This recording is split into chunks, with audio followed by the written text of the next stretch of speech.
I had a similar experience. As I completely agree with what Rabia says about the casting and Joss knowing exactly what he wants.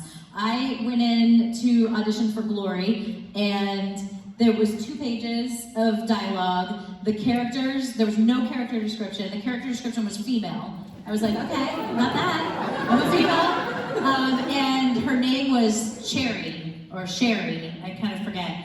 And so I was like, I knew the show because I had worked with Eliza on Bring It On, and I had seen a couple of her episodes. Anybody like Eliza?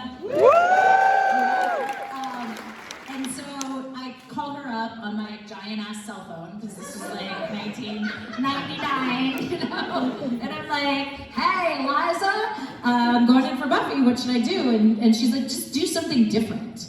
Do you need the mic? You want the mic? Give him the mic.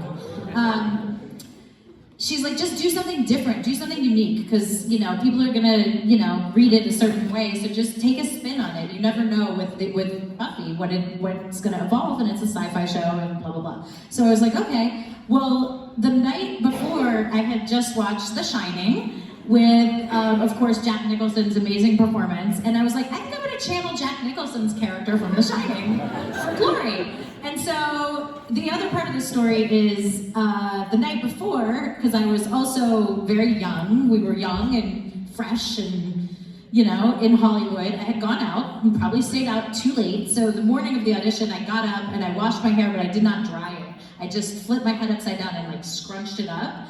And so when I went into the audition, I had the curly Glory hair, because that's what my hair looks like if I don't do anything to it. And I was playing Jack Nickleson. And I read the scene, and I remember Joss looked at the casting and was like, this character is gonna work. And I left, and by the time I got to my car, my big ass cell phone rang, and I picked it up, and I was like, hello? And they're like, okay, they want you to go back tomorrow, don't change anything, wear the same clothes, do your hair the same way, do the same, do you remember what you did in the scene? And I was like, I think so. So the next day I went back, and it was Charlie Weber and myself in the waiting room outside up at Stewart Street. I went in, did the same thing, he went in, read the same scene, and then Joss came out and said, okay, you guys both are hired. You guys got the part. We didn't know we were like intermeshing bodies or anything. I was like, oh, you're gonna be my brother, right? Joss was like, something like that.